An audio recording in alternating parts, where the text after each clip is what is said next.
Ana yakin teman-teman yang Timur Tengah pasti punya buku ini ya. Sebagaimana pentingnya buku Arba'in Nawawiyah, hadis yang dulu kita storyin ketika masih di pondok, itu kan katanya ya, kalau orang itu benar-benar muslim yang taat, dapat dipastikan di rumahnya pasti ada buku Arba'in Nawawiyah. Ya lah kuliah penting lah bukunya. Nah, di buku tadi dijelasin bahwasannya para sahabat, para tabiin itu punya kebiasaan menarik. Yang mana setiap kali ada majelis khatam Al-Quran, mereka bakal hadir.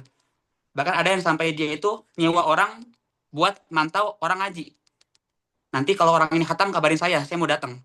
Kenapa? Karena mereka meyakini bahwasannya setelah khatam Al-Quran adalah waktu yang mustajab untuk doa. Ini kalau aneh ngomong kayak begini di forum-forum yang lain, mungkin aneh bakal dibilang, nggak ada dalilnya, nggak ada Qurannya. Tapi insya Allah kalau di sini nggak ada ngomong gitu ya. Ada dalilnya, bisa cek sendiri dari buku ini. Jadi buat teman-teman sekalian, yang sekiranya mau khatam, atau sudah khatam, atau ketika khatam itu silakan sisihkan doa, sisihkan waktu untuk berdoa. Karena insya Allah itu termasuk waktu yang mustajab untuk berdoa. Jangan disia-siain. Barangkali ada yang punya hajat, keperluan, itu silakan didoakan di sana. Ngomong-ngomong tentang hajat, dalam Al-Quran juga dijelaskan tentang sebuah tips buat teman-teman sekalian yang pengen hajatnya terkabulkan. Ini aneh menyampaikan ulang apa yang disampaikan sama Ustadz Adi Hidayat ya. Jadi di Al-Quran itu ada sebuah kisah menarik. Kalau nggak salah kisah ini diulang 3 kali ya. Dan diantaranya disebutkan dalam surat Az-Zariyat. Kisah tentang Nabi Ibrahim yang disamperin dengan 3 malaikat di rumahnya. Jadi kurang lebih kisahnya teman-teman nggak asing ya. Nabi Ibrahim itu kan lagi di rumah, kemudian datang malaikat, yang mana malaikat ini lagi OTW menuju ke tempatnya kaum Nabi Lut untuk diberi azab. Nah, kemudian ketika nyampe ke tempat Nabi Ibrahim, itu ternyata mendapat jamuan yang luar biasa. Sehingga setelah dijamu dan berbagai adegan lainnya, Nabi Ibrahim diberi kabar gembira bahwasannya beliau itu akan diberi anak. Padahal beliau di usia yang tua. Nah, yang menariknya teman-teman sekalian, Nabi Ibrahim itu memang dikenal punya kebiasaan menjamu tamu. Jadi ini menjadi kebiasaan baik bagi beliau. Yang mana inilah poin penting yang pengen sampaikan, bahwasannya di antara tips atau trik supaya doa kita mustajab itu adalah dengan cara mendawamkan suatu amalan. Misalkan tadi ya Nabi Ibrahim, bahkan kalau kita cek itu beliau itu dikenal hobi menjamu tamu. Ini kalau kita cek misalkan di buku ini namanya Nasuhul Ibad. Ini buku di Indo populer ya. Teman-teman kalau cek ke musola, ke masjid, itu biasanya mereka itu ngajian kajian, kalau nggak kajian Arba'in Nawawi, Raudhatul Thalibin, Raudhatul Riyadhus Shalihin, atau biasanya buku ini. Karena emang bukunya bagus. Di buku ini diceritakan bahwasannya Nabi Ibrahim itu adalah orang yang rela jalan jauh, rela jalan 1-2 mil buat mencari orang yang mau dijamu. Jadi ini menunjukkan betapa beliau sangat menjaga kebiasaan baik tersebut. Tapi dijamu di sini bukan ini ya, bukan dalam artian nyari orang buat makan bareng supaya ntar bayarnya murah, enggak. Dan juga bukan kayak yang di Husnul yang makannya berdua kuponnya 4, makannya berlima kuponnya 10, enggak gitu ya. Ya semoga Allah mengampuni mereka. Di sini artinya beliau itu rela jalan jauh buat nyari orang yang mau dijamu, dikasih makan gratis dan dihormati ya. Nah, oleh karena itu di sini poin pentingnya adalah barangkali suatu amalan yang sifatnya sunnah yang kita dawamkan, kita biasakan, barangkali dari sana itulah yang akan mengundang kebaikan atau terkabulnya satu di antara sekian doa kita, sebagaimana Nabi Ibrahim itu mendapatkan kabar baik berupa datangnya anak dari kebiasaan beliau menjamu tamu. Tentunya dengan catatan teman-teman sekalian ya, kalau pengen mendawamkan suatu amalan, itu bisa puasa, bisa sedekah, tahajud, dan lain sebagainya, itu dengan tidak meninggalkan aman-aman wajib ya. Jangan sampai ya dia rajin puasa Senin Kamis, puasanya bolong, sholatnya bolong, atau zakatnya nggak lunas, dan lain sebagainya. Oke, mungkin itu sedikit pengantar. Sekarang kita bakal lanjut. Mungkin bisa dibuka Kopal ya, di slide nomor 18. Oke, Hari ini kita sisa pembahasan tentang pembatal puasa, kemudian sunnah puasa, makruhat puasa, dan juga terkait dengan qada puasa, sholat tarawih, dan Lailatul Qadar. Slide nomor 18 tuh boleh yang ada gambar-gambarnya. Oke, bentar. Paling pang sih. Oke, singkatnya, kemarin kita udah bicarain bahwasannya pembatal puasa yang nomor 1, slide selanjutnya aja, Pak, adalah masuknya sesuatu ke rongga tubuh melalui saluran terbuka. Tolong untuk setiap kalimatnya itu diperhatikan baik-baik ya. Artinya, yang bikin batal itu, kalau masuk ke dalam tubuh, melalui saluran terbuka. Dan kemarin, di slide setelahnya, kita udah ngebahas ya, udah ada ilustrasinya. Seperti selain makan dan minum, misalkan kita masukin sesuatu lewat hidung, atau lewat telinga, atau lewat kubul ataupun dubur, itu juga ngebatalin puasa. Dan Ane pengen sedikit memperinci ya, kemarin tuh Khotob sempat nanya tentang bagaimana hukum nelan ingus. Nah, kita bisa ngelihat ke Pal, slide setelahnya bisa dioper. Bukan yang nah itu. Oke, bisa dilihat yang tengah tadi ya. Kemarin kita udah ngebahas tentang haddul batin dan haddul zahir. Batas dalam dan batas luar. Sesuatu disebut batal kalau dia sudah masuk ke batas dalam. Dalam konteks ingus, yang kemarin Khotob tanyakan, apakah nelan ingus itu batal? Jawabannya batal kalau ingus itu sudah melebihi khoisyum. Kemarin kita bahas khoisyum itu sini ya, pangkal hidung. Yang mana kalau tersentuh itu bikin ngilu. Nah, artinya belakang khoisyum itu masuknya haddun batin, batas dalam.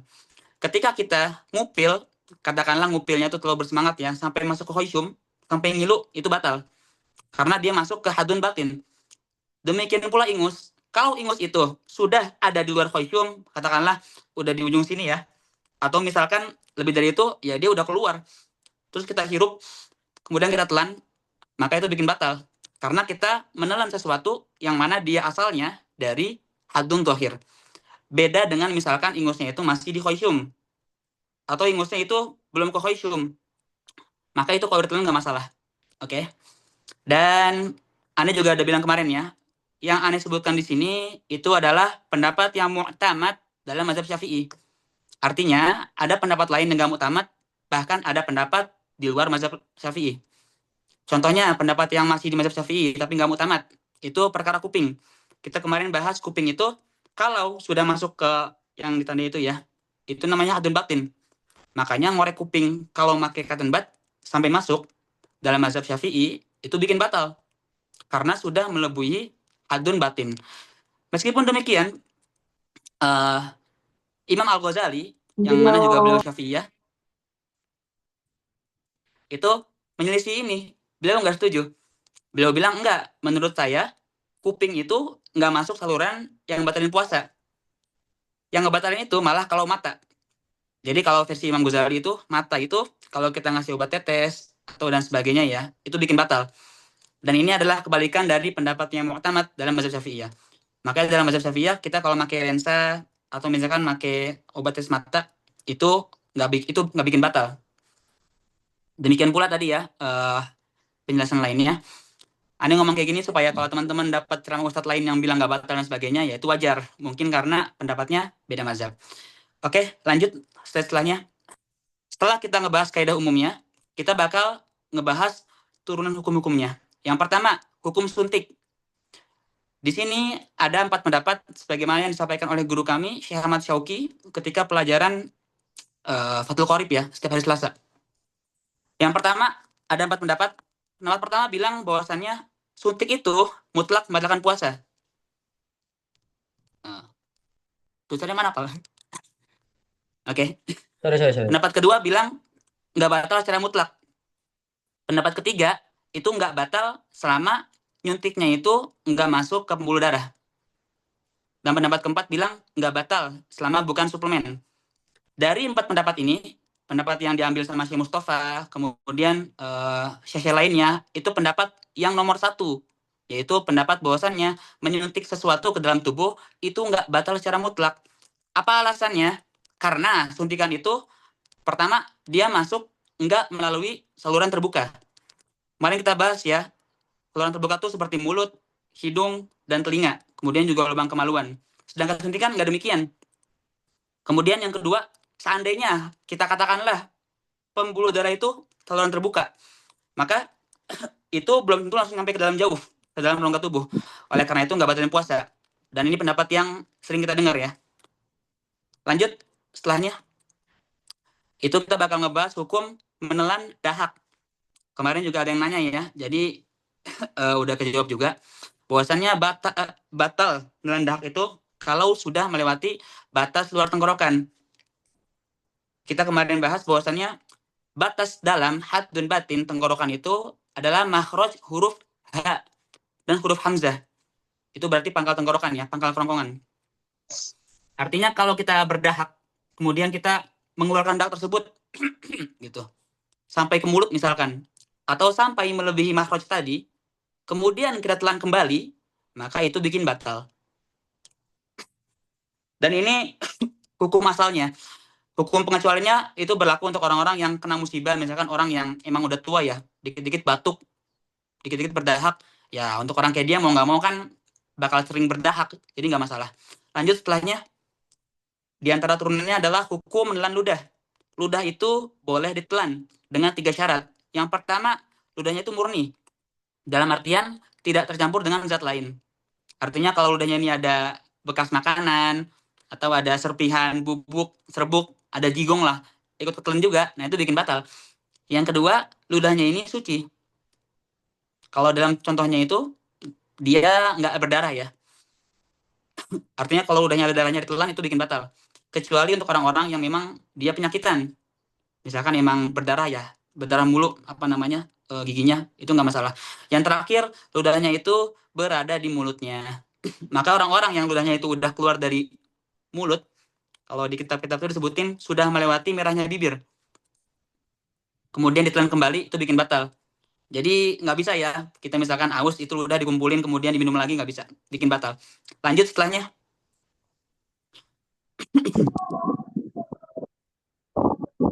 Nah, ini juga yang sering kejadian. Apa hukumnya misalkan nggak sengaja nelen air pas mandi?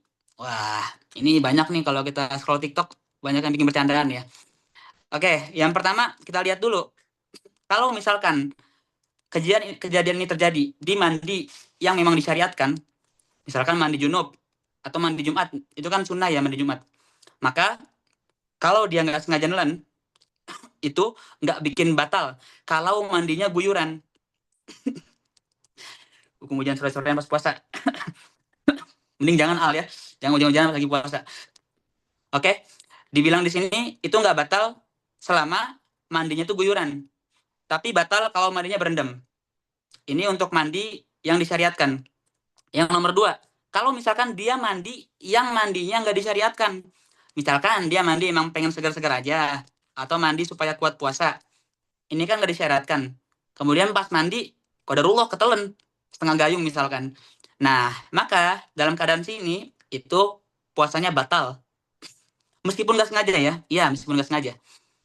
Meskipun nggak sengaja, baik dia mandi secara guyuran, maupun mandi dengan berendam. Ini tolong diperhatikan baik-baik ya, karena poin ini mungkin bakal ketukar dengan poin setelahnya. Yang di bawahnya kita bisa lihat, sekarang hukum nggak sengaja nelen air ketika kumur-kumur atau istinsak.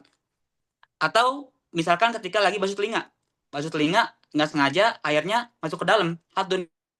Dan tadi kita bahas, itu bikin batal puasa. Gimana dong kalau kejadian? Kita lihat dulu yang pertama, kalau kumur-kumurnya atau kalau istinsyaknya itu merupakan perkara yang disyariatkan, misalkan dia kumur-kumur ketika wudhu, itu kan emang sunnah ya. Kemudian nggak sengaja ketelan. Kita lihat dulu keadaannya. Seandainya kumur-kumurnya itu emang nggak berlebihan, dia wudhu kumur-kumur dan misalkan tersedak batuk ketelan, maka itu nggak batal. Yang kedua, kalau dia emang wudhu, emang niatnya buat kumur-kumur juga, ikutin sunnah, tapi kumur-kumurnya berlebihan, maka itu batalin puasa. Sebab berlebihan dalam kumur-kumur itu makruh bagi orang yang berpuasa. Ini dalam konteks kalau kumur-kumurnya merupakan kumur-kumur yang disyariatkan. Yang kedua di bawahnya, misalkan kumur-kumurnya itu nggak disyariatkan. Ya seperti kumur-kumur yang di luar wudhu, atau kumur-kumur yang keempat. Karena teman-teman juga tahu ya, kumur-kumur itu dalam wudhu disunahkan hanya 4 kali, hanya 3 kali. Artinya kalau dia lebih dari ini, itu melebihi sunnah. Nah, maka kumur-kumur yang masuk kategori ini, itu gimana? Oh, enggak. Maka kumur-kumur yang ini, itu ngebatalin puasa. Kalau nggak sengaja ketelan, meskipun dia tidak berlebihan dalam kumur-kumur. Begitu. Next slide setelahnya.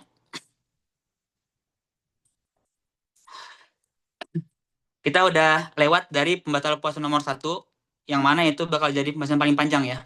Dan sekarang kita bakal beralih ke adik-adiknya, pembatal puasa yang lainnya. Yang pertama, muntah. Coba next, Gopal. Ada tulisannya di bawahnya. Muntah di sini itu batal kalau dia muntah disengaja. Artinya, kalau dia muntahnya nggak disengaja, misalkan mual ya, emang lagi naik bis perjalanan panjang kemudian muntah, maka ini tidak membatalkan puasa. Dengan syarat, setelah dia muntah, tidak ada senyawa yang dia telan kembali. Karena terkadang kan begitu ya, pas kita muntah itu nggak sengaja, mual, itu kan ada sisaan di sini atau di mulut, kemudian kita telan kembali. Kalau demikian, maka itu batalin puasa. Next, yang ketiga, ada murtad. Murtad meskipun dia cuma sejenak. Baik murtad dengan niat, perbuatan, maupun perkataan. Jadi ketika katakanlah ya, nauzubillah, itu orang puasa paginya, siangnya dia misalkan ya nonton video-video yang nggak benar, yang menyesatkan, akhirnya dia murtad, sejenak, kemudian dia Islam lagi, maka puasanya terputus, batal. Meskipun dia login lagi, ya, meskipun dia login lagi. Puasa dia di hari itu batal. Next, yang ketiga itu ada haid, nifas, dan melahirkan. Itu di bawahnya ada tulisannya ya. Melahirkan di sini meskipun ketika melahirkan itu yang keluar bukan bayi ya. Misalkan cuma janin atau segumpal daging, itu mutlak membatalkan puasa. Next, setelahnya.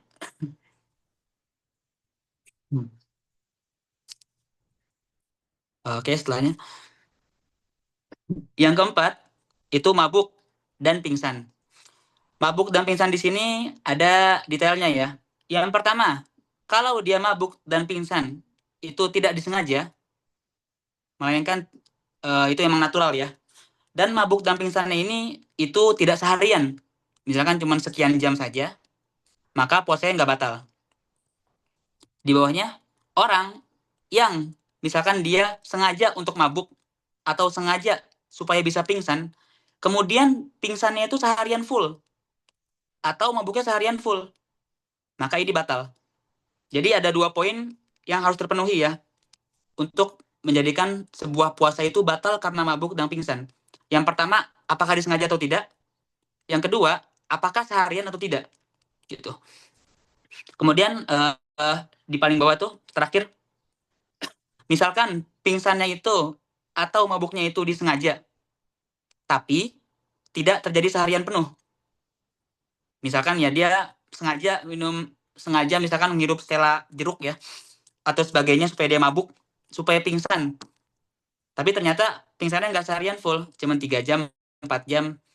Maka menurut Ibnu Hajar ini nggak bikin batal puasa. Ini bikin batal puasa. Tapi kalau kata Ar-Romli itu nggak bikin batal puasa. Kemudian yang kelima itu adalah jima ya, berhubungan suami istri. Yang mana ini adalah pembatal puasa yang paling berat. Karena pelakunya itu ketika dia puasa di bulan Ramadan dan kemudian waliyadzubillah dia jima, itu dia yang pertama dia berdosa. Kedua dia batal puasa. Ketiga, sebagai konsekuensi dia wajib menahan diri untuk tidak makan, tidak minum sampai dia masuk waktu maghrib. Yang keempat juga dia wajib qadha, dan yang terakhir dia kena kafarat uzma. Kafarat uzma itu kafarat berat. Itu hukuman untuk orang-orang yang ini ya jima di bulan Ramadan ketika puasa. Yang mana hukumannya itu yang pertama dia harus memerdekakan seorang budak. Budak itu mahal ya. Ini pernah baca di sebuah referensi. Harga budak itu kalau dikonvers ke harga sekarang itu kurang lebih seharga 40 juta. Tapi karena zaman sekarang nggak ada budak, maka dia beralih ke yang kedua, yaitu dia harus berpuasa selama 2 bulan berturut-turut. Kalau dia nggak bisa puasa, baru ke yang ketiga, yaitu dia harus memberi makan 60 orang miskin. Ini konsekuensi untuk orang yang jima ketika berpuasa di bulan Ramadan. Lanjut setelahnya. Yang keenam, gila. Meskipun dia gilanya hanya sebentar atau nggak disengaja.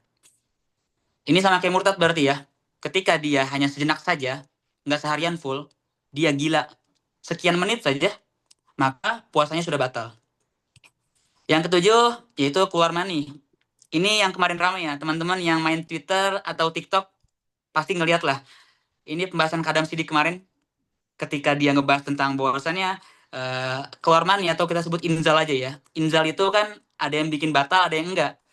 Dan ketika dia bilang ada yang nggak bikin batal, ternyata orang Indonesia di kolom komentar banyak yang setuju. Di sini Anda tekankan kembali ya, ketika dibilang nggak ngebatalin puasa, itu bukan berarti dia dapat pahala puasa. Makanya kemarin di awal kita bahas, ada namanya makruh puasa, yaitu hal-hal yang sebaiknya ditinggalkan ketika puasa. Yang kedua ada al-muhbitat, perkara-perkara yang dia nggak bikin batal puasa, tapi bikin pahalanya nggak ada. Yang ketiga, perkara-perkara yang dia bikin puasa batal. Nah, keluar mani di sini, inzal, itu ima dia muhbitat, ngebatalin pahala aja, atau dia ima, yang ketiga, bikin puasa batal. Di sini, untuk inzal, keluar mani, ada 4 bagian.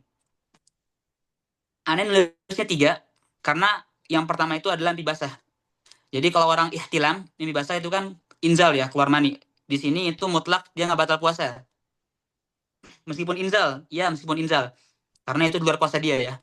Kemudian yang kedua, bisa dilihat di tabelnya, adalah istimna. Istimna itu adalah setiap tindakan yang memang sengaja dilakukan untuk inzal. Istimna ini, kalau seseorang melakukannya ketika lagi puasa, maka itu batal secara mutlak. Yang kedua di bawahnya, kontak fisik. Potong ya. Kontak fisik di sini terbagi menjadi 2. Yang pertama, kalau dia, misalkan seorang laki-laki ya, melakukan kontak fisik dengan perempuan yang non-mahram, seperti istrinya atau wanita asing. Kita lihat lagi. Kalau kontaknya itu ada pembatas, misalkan seorang suami ya, itu menyentuh istrinya, tapi dengan pembatas, dengan kain, dengan baju misalkan, nggak langsung bersentuhan, maka itu nggak batal secara mutlak, baik dia inzal maupun tidak inzal. Misalkan nyentuh istrinya kemudian inzal ya. Nah, kalau nyentuhnya tadi dengan pembatas, maka nggak bikin batal. Tuh, meskipun inzal tadi. Kemudian di bawahnya kita lihat, kalau misalkan nyentuh yang non-mahram, tapi tanpa pembatas, langsung, misalkan ya, apa namanya, nggak pakai kain berarti, langsung bersentuhan, maka dia batal secara mutlak. Gitu. Di bawahnya kita lihat, aduh kepotong, mahram ya. Misalkan seorang laki-laki bersentuhan dengan mahram, maka itu batal jika tanpa pembatas dan disertai dengan syahwat. Gitu. Yang terakhir, ketika seorang itu melihat atau berpikir sesuatu yang diharamkan, kemudian sampai ke inzal, sampai ke keluar mani, apakah puasa batal? Jawabannya tidak. Dengan syarat, ini bukan kebiasaan dia. Artinya, orang yang terbiasa ketika dia itu melihat sesuatu, atau ketika dia mikirin sesuatu, dia bakal inzal, dan dia tahu, nih gue bakal inzal nih kalau gue begini dan begitu. Tapi dia malah ngelakuin itu pas lagi puasa, maka itu batalin puasa dia. Itu. Oke, slide setelahnya.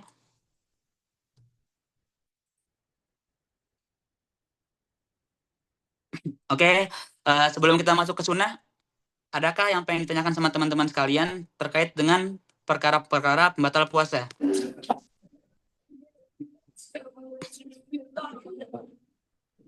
Eh, ada bentar ya Hifa. Ada satu dulu dari Ahmad, habis ini dari Hifa. Yang pertama ini izin bertanya Syekh, jika mimpi basah ketika bangun dari tidur siang itu bagaimana Syekh? Ya, tadi udah kita bahas ya, bahwasannya istilam itu nggak bikin batal puasa, karena itu nggak disengaja. Baik dia inzal maupun nggak inzal. Begitu. Oke, berikutnya Hifa. Sok kalau mau nanya boleh on mic atau mau diketik boleh. Izin bertanya ya, kalau misal definisi terkait mabuk sama gila itu kayak gimana ya? Maksudnya kalau mabuk itu apakah mabuk karena alkohol sama mabuk karena perjalanan atau karena yang bau-bau yang gak enak kayak semacam Stella kayak gitu, apakah sama kayak gitu? Jadi mabuk sama gila ini definisinya kayak gimana yang bisa membatalkan puasa? Makasih. Oke. Hmm, kalau detailnya aneh agak lupa ya, tapi emang kurang lebih mabuk dan gila di sini adalah mabuk dan gila yang patokannya sampai dia itu tidak bisa membedakan perbuatan dia. Itu kalau di mabuk ya. Misalkan dia mabuk dalam artian dia sampai perkataan dia itu di luar kontrol dia, kemudian tindakan dia gitu. Itu mabuk yang dimaksud di sini. Dan emang lebih identik dengan alkohol gitu. Atau misalkan narkoba ya. Itu bisa masuk kategori iskar, mabukan. Adapun kalau Stella tadi, mungkin seringnya enggak ya. Kan orang biasanya kalau mabuk itu lebih ke muntah-muntah ya. Dia masih segar akalnya gitu. Tapi kalau misalkan gara-gara Stella tadi, dia sampai benar-benar ngomong ngelantur, tindakan ngelantur, ya kayak yang biasa kita lihat di drakor-drakor lah ya, orang habis minum soju misalkan. Nah itu masuk kategori mabuk yang tadi. Kalau adapun untuk gila, itu seperti biasa ya. Gila yang mana orang itu sudah nggak bisa lagi disebut mukalaf, tindakannya udah di luar kuasa dia, dan bahkan dia nggak sadar. Gitu. Oke, berikutnya Ada dari lagi? ini, ada 3 ya di terakhir ini dulu apa kodul nih? Pertama berikut dari Hilman nih, Hilman Hazmi. Kalau tajsim murtad gak kehitungannya apa kehitungannya ini, Nggak. Man? Kalau Hilman skip aja, Hilman skip aja. Man, Dia ini lagi nyindir kampus aneh tuh. maaf ya Man, Aneh ini nggak tahu man, itu tanya Al aja, tanya Al. Al aja bakal laki dah dia. jangan ngeluh ke aneh ya Man, ini Piul yang minta skip. Terus ini dari Ucup nanya katanya, kemarin sempat lihat konten Kadam Sidik katanya pakai parfum atau wangian batal, itu konteksnya gimana ya Ul? Nah, itu ntar kita bahas di bab makruhat puasa. Nanti kita bahas ya. Tapi secara umum, emang pakai parfum itu masuk kategori yang makruh. Makanya kalau orang puasa itu makruh untuk pakai parfum. Dan bisa bikin batal? Bisa. Kalau misalkan tadi ya, ketika disemprotkan itu ada zat, ada cairan yang masuk ke hidung, masuk ke mulut. Makanya kalau di Kadam Sidik kan beliau bilang ini kan, itu kalau pakai bukur. Kalau itu masuk dan kita yakin masuknya ke hadun batin, itu bikin batal. Tapi kalau secara umum, insya Allah enggak. Begitu. Oke, terus dari dulu nih, izin tanya Ustadz soal mandi yang nggak disyariatkan. Kalau ada seseorang yang nggak sengaja nelan air saat mandi yang tidak disyariatkan tadi disebutkan bahwa batal puasanya. Kalau kita sudah tahu hukumnya seperti itu, apakah kita perlu lanjut puasa kita? Apakah wajib kodok puasanya? Nanti itu dibahas di akhir. Kita bakal bahas tentang orang-orang yang nggak sengaja batal. Konsekuensinya apa? Cuman kurang lebih emang orang-orang yang nggak sengaja batal, itu, ini kalau di Syafi'iyah ya, sebagai hukumannya, dia wajib menahan diri untuk tidak makan, tidak minum sampai berbuka puasa. Meskipun dia nggak puasa di hari itu, karena batal ya. Dan meskipun dia harus utang puasanya. Gitu. Tapi ntar kita bahas nanti. Oke, oke, mantap. Insya Allah ini terjadi diskusi yang cukup sengit ya. Oke, kita lanjut. Nah, boleh lanjut nih, Om. Oke. Oke, lanjut ya. Nanti terkait Tema, tajsim tadi, Hilman, itu tentang akidah ya, teman-teman. Dan Ani masih sangat fakir tentang akidah. Nanti boleh beralih ke teman-teman Usuluddin, Ustadz Rifkila, atau Ustadz Hilmian Bari, dan sebagainya lah. Oke, lanjut. Kita bakal beralih ke sunnah-sunnah puasa. Di sini, Ani bakal ngebahas hanya sebagian dari sunnah puasa. Oh iya, Ani minta tolong teman-teman, kalau Ani ngomong kecepatan, tegur aja. Karena itu jadi kebiasaan buruk. Yang pertama, menyegerakan berbuka. Jadi ketika udah azan, ketika masuk waktu ya, bukan udah azan, ketika udah masuk waktu, itu kita disunahkan untuk segera berbuka. Di pertemuan pertama Ani udah bilang kan, puasanya yang jadi patokan berbuka dan mulai puasa itu bukan azan, tapi masuknya waktu. Karena terkadang azan itu terlambat. Misalkan azan di Bekasi itu jam 18.00. Nah, artinya ketika sudah masuk jam 18.00, itu kita udah boleh buka meskipun belum nyimak azan. Begitu. Ya tapi kalau mau aman ya azan dulu, dengar azan.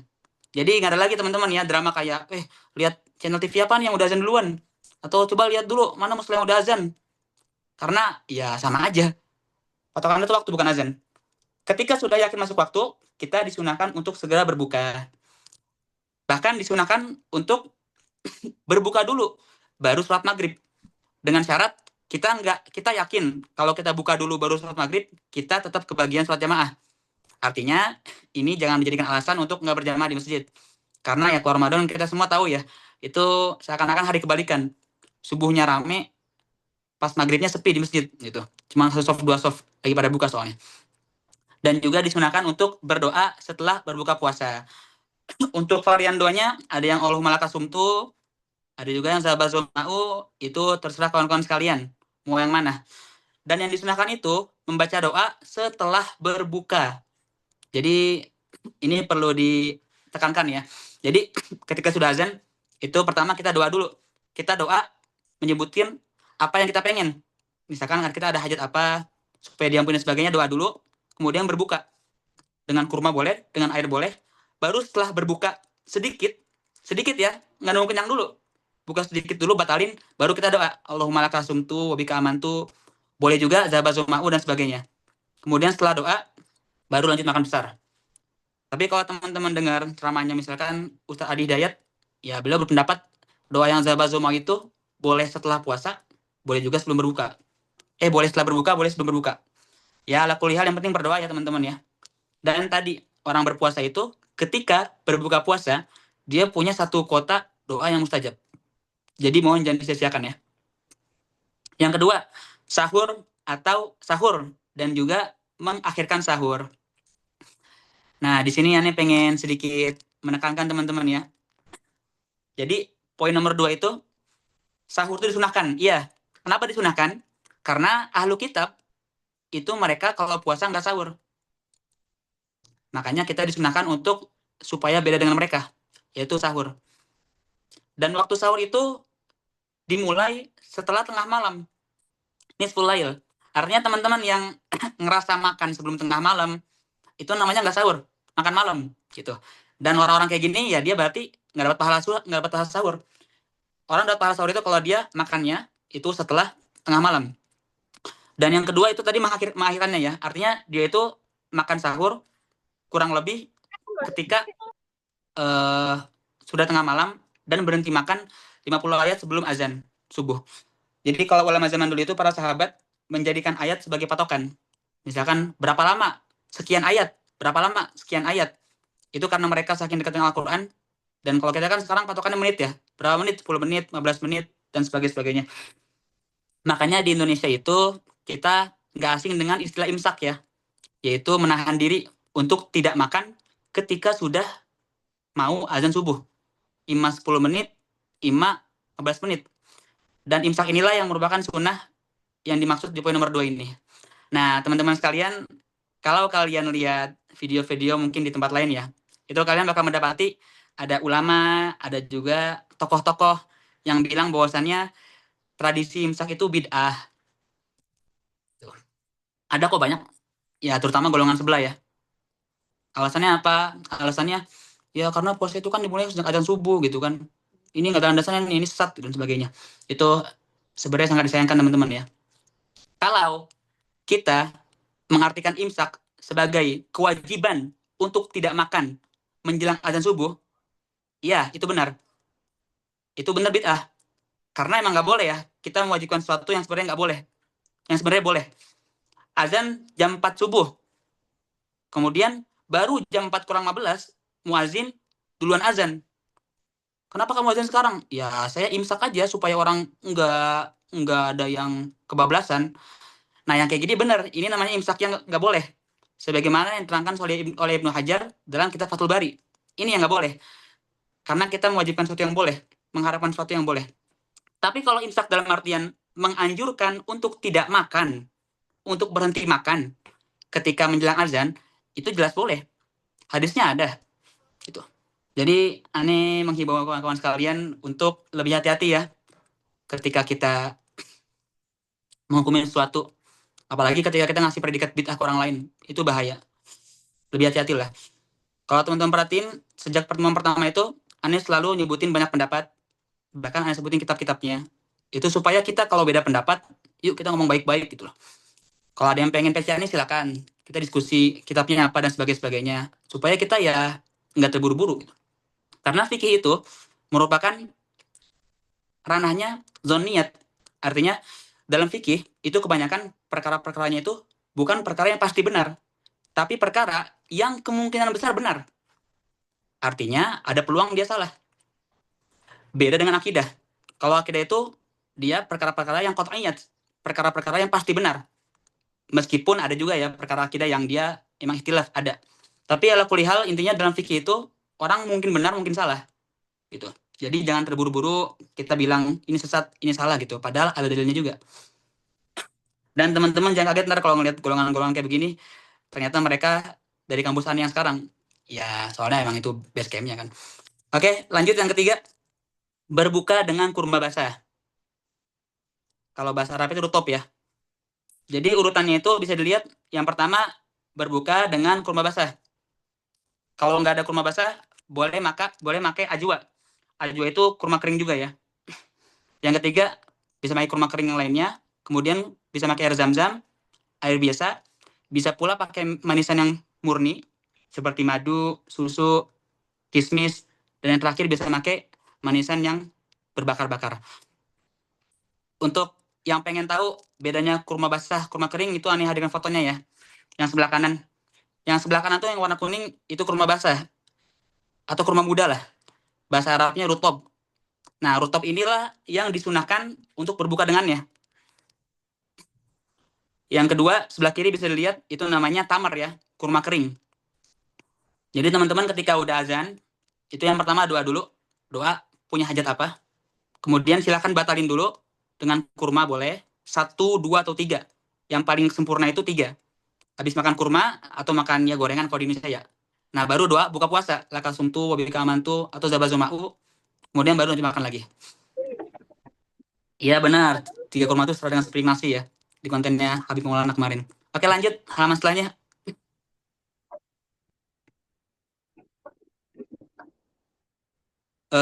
Yang keempat, mandi junub sebelum subuh.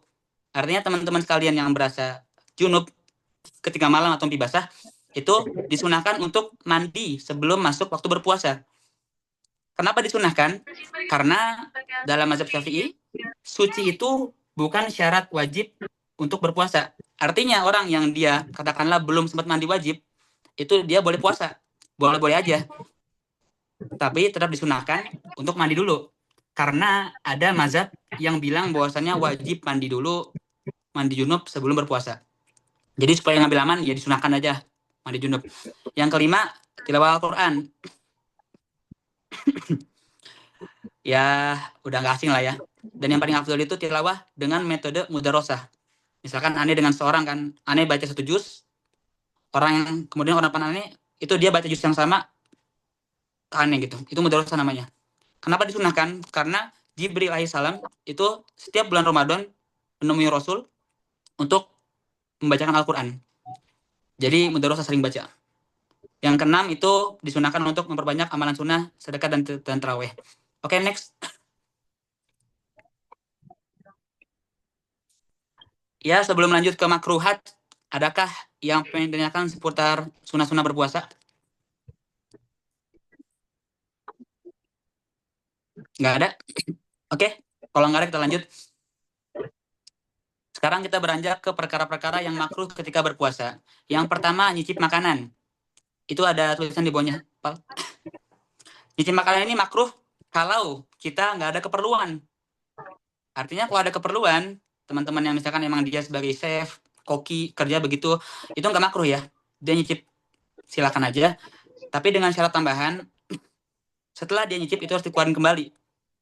Dan harus dipastikan tidak ada cairan atau sisa makanan yang ketelen. Makanya ini nggak boleh teman-teman ya, lagi puasa makan es krim. Kan cuma dijilat doang, nggak masuk ke dalam mulut. Iya boleh makan es krim. Kalau setiap menjilat langsung dilepain lagi tuh boleh. Tapi kan nggak gitu kan, kita makan es krim kan langsung ditelan habis itu. Makanya bikin batal. Yang kedua, bekam. Bekam ini makruh dalam mazhab Syafi'i ya. Sedangkan dalam mazhab Hanbali, bekam itu membatalkan puasa. Dan alasan kenapa bekam itu bisa bikin batal puasa, karena zaman dulu bekam itu cara manual. Jadi orang itu punggungnya ditempelin pipa, kemudian sama orang di belakang itu dihirup pipanya supaya darahnya keluar. Kan kalau begitu berarti kan ada darah yang masuk ke dalam mulut. Takutnya ada yang ketelen. Makanya kenapa Rasul pernah bilang orang yang bekam dan orang yang dibekam itu batal puasanya. Iya batal kalau pakai metode zaman dulu. Sedangkan kalau zaman sekarang itu nggak bikin batal. Namun menurut mazhab Hanbaliyah itu tetap bikin batal. Yang ketiga, bersiwak atau sikat gigi setelah masuk waktu zuhur. Kenapa itu makruh? Karena menghilangkan aroma mulut bagi orang berpuasa. Tapi Imam Nawawi tidak setuju ya. Kalau menurut beliau itu fine-fine saja, nggak masalah, boleh. Kalau udah zuhur mau sikat gigi, mau siwak tuh boleh-boleh aja. Yang keempat, kebanyakan kebanyakan tidur itu nggak boleh ya, makruh. Yang kelima, mandi berendam. Ya, tadi kita bahas ya bahwasannya mandi berendam itu berpotensi ada air yang ketelan. Jadi sebaiknya kalau mandi jangan berendam, guyuran aja begitu.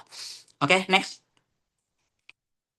Dan di antara perkara makruh tadi adalah apa yang ditanya sama Ucup, yaitu ketika pakai parfum ya atau bukhur. Itu makruh.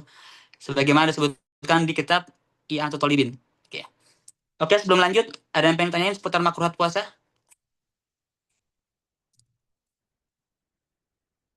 Oke, kalau nggak ada, ini kita udah mulai masuk ke penghujung pembahasan, yaitu ketentuan-ketentuan bagi orang yang ninggalin puasa. Ya gimana Ucup? Kalau bau badan ya mungkin bisa pakai parfum yang secukupnya ya. Itu juga dibahas di kitab I'anah itu. Ketika orang itu bentrok ya antara bau badan dengan pakai parfum. Itu mana yang didahulukan? Mana aku lupa. Tapi kalau mau ambil aman ya silakan pakai parfum dengan syarat ya dia itu parfum yang aman ya. Semprotannya nggak ada yang masuk ke mulut, kemudian juga aromanya nggak menyengat. Nanti mungkin bisa aneh switching dulu gimana detailnya. Tapi kalau yang di Iana itu detailnya adalah bagaimana kalau orang itu mulutnya bau gara-gara tidur. Sedangkan dia nggak boleh dimakruhkan untuk bersiwak. Nah, dalam perkara ini yang diutamakan itu adalah dia bersiwak. Meskipun itu menyalahi makruhat. Kalau nggak salah begitu ya. Nah, cek lagi deh. Oke, ada lagi? Nanti ada yang nanya. Ya, parfum roll aman. Karena itu kan nggak disemprot ya. Oke, kita lanjut ya. Sekarang terkait perkara-perkara nasib-nasib orang yang meninggalkan puasa. Di awal pertemuan, kita bahas bahwasannya ada yang namanya syarat wajib puasa. Artinya syarat-syarat yang kalau nggak terpenuhi, orang boleh untuk nggak berpuasa. Gitu. Namun, kriteria orang yang boleh nggak puasa itu ada banyak. Ada orang yang dia boleh nggak puasa dan nggak perlu qodho. Misalkan orang yang baru login. Orang mualaf, dia masuk Islam pas bulan Ramadan. Kan kita nggak bilang ke dia kan, wah kamu wajib qodho nih sebulan yang lalu, tahun lalu juga harus qodho. Nggak bilang gitu. Demikian pula anak kecil yang baru balik. Orang-orang ini, awalnya mereka nggak wajib puasa, ketika diwajibkan puasa, mereka nggak kena hutang puasa. Ada pula golongan kedua, orang-orang yang dia nggak wajib puasa, tapi dia wajib qodho puasa. Di antaranya musafir, orang yang sakit, dan lain sebagainya. Makanya kemarin sempat ada akhwat yang nanya ya tentang orang kalau musafir, safarnya itu setelah subuh, itu dia perlu qodho puasa nggak? Jawabannya perlu ya. Baik dia safar sebelum subuh maupun sebelum subuh, itu perlu qodho puasa. Nah, sekarang kita mulai. Orang yang enggak berpuasa ketika Ramadan itu terbagi menjadi 4 golongan. Yang pertama, orang ini wajib qodho puasa dan dia wajib pula membayar fidyah. Yaitu orang perempuan ibu hamil atau ibu menyusui yang dia batalnya itu, yang dia nggak puasanya itu karena dia khawatir dengan kesehatan si bayinya. Jadi ibu-ibu yang seperti ini itu diwajibkan qodho puasa dan untuk bayar fidyah ya. Nanti ketika dia sudah sanggup puasa lagi. Yang kedua, orang yang menunda qodho puasa tanpa uzur hingga tiba Ramadan selanjutnya. Jadi ketika orang itu punya hutang puasa Ramadan, kemudian nggak dibayar sampai tahun depan, masuk ke bulan Ramadan lagi, maka dia dikenakan fidyah 1 mud untuk setiap 1 hari yang dia hutangin. Kategori kedua, orang yang wajib qodho saja, yaitu orang yang pingsan, atau orang yang lupa niat. Jadi orang yang misalkan dia semalaman Itu dia sama sekali nggak terlintas pengen puasa Ramadan. Pas udah subuh, dia baru kepikiran, gue pengen puasa Ramadan hari ini lah. Nah, orang kayak gini, karena dia nggak niat dari malam, dia itu wajib qada puasa. Karena puasa dia di hari itu nggak dianggap. Dan yang ketiga itu orang yang sengaja batalin puasa dengan selain jima. Berarti orang yang safar, orang yang sakit, itu dia boleh nggak puasa. Iya, boleh nggak puasa pas Ramadan, tapi dengan tanggungan wajib bayar hutang. Kelompok ketiga, kelompok yang wajib bayar fidyah saja. Ini dua golongan ya, yaitu orang yang sepuh, artinya dia udah tua banget sampai-sampai dia nggak sanggup puasa. Dan orang yang sakit kronis, nggak bisa sembuh. Karena penyakit itu kan ada yang bisa sembuh, ada penyakit yang emang udah di tahap akhir ya. Nah, dua orang ini itu diperbolehkan tidak puasa, nggak perlu bayar hutang puasa, diganti dengan bayar fidyah saja. Itu bisa dilihat dalam kurung, fidyahnya itu dalam bentuk 1 mud per hari. 1 mud itu kurang lebih 600 sampai 700 gram makanan pokok. Jadi wajib ngasih makanan seukuran sebegitu. Beras berarti ya, berupa beras untuk dikasih ke orang miskin. Yang kedua itu bisa dilihat poinnya, fidyah ini dibayar setelah masuk waktu niat. Ini penting teman-teman ya. Jadi katakanlah masuk Ramadan hari pertama, itu kan dimulai sejak setelah maghrib. Nah, seorang kakek-kakek yang udah tua, yang nggak kuat puasa, dia boleh mulai bayar fidyah setelah masuk waktu maghrib. Untuk hari itu. Artinya nggak bisa ya, misalkan masuk Ramadan hari pertama, dia langsung bilang, udah saya pengen bayar fidyah buat sebulan ke depan. Itu nggak bisa. Dalam mazhab Syafi'iyah itu nggak bisa. Setiap 1 hari hanya bisa 1. Dan bisa dibayarkan setelah masuk waktu untuk niat puasa, yaitu waktu maghrib hingga menjelang fajar. Dan poin ketiga, ini juga penting, bayar fidyah ini diwajibkan sejak awal.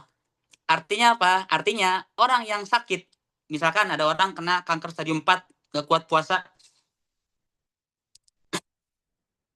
kemudian dia berniat untuk bayar fidyah. Pas keluar Ramadan, sekian hari kemudian, dia sembuh. Padahal dulu disangka gak bakal sembuh ya. Apakah dia perlu puasa? Jawabannya enggak. Dia cukup bayar fidyah saja.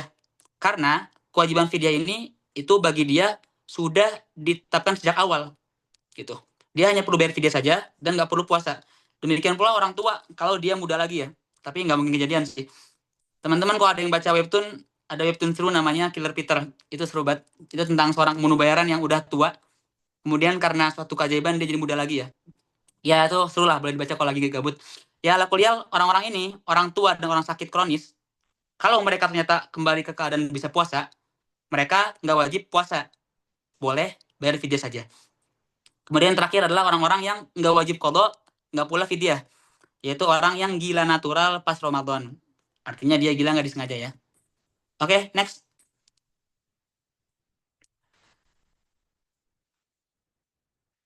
Sekarang seputar hutang puasa. Ketentuannya, orang yang meninggalkan puasa tanpa uzur, konsekuensinya dia harus bayar puasanya itu segera. Jadi nggak boleh tunda-tunda ya. Orang yang misalkan sengaja makan pas lagi Ramadan, padahal dia masih kuat puasa, itu kan nggak ada uzur. Nah, nanti pas udah kelar Ramadannya, udah kelar Lebaran, dia wajib segera bayar. Adapun orang yang punya uzur, ibu hamil misalkan, orang yang sakit, itu dia bayar hutang puasanya nggak perlu buru-buru, boleh antar-antaran. Gitu. Kemudian poin kedua, itu orang yang nunda puasa, yang nunda bayar hutang sampai tiba tahun depan, dia wajib qada plus fidyah. Di bawahnya ini ada golongan orang-orang yang batal puasanya ketika Ramadan, dan mereka meskipun batal, itu wajib nahan diri hingga maghrib. Kadang kan kita mikir ya, kalau udah batal nih puasanya, ya berarti boleh dong sepuasnya kita makan, toh nggak puasa ini, toh kita punya utang puasa antar. Ternyata ada 6 golongan orang-orang yang dia itu meskipun puasanya batal, tetap wajib nahan diri. Yang pertama, orang yang sengaja batal padahal nggak punya uzur.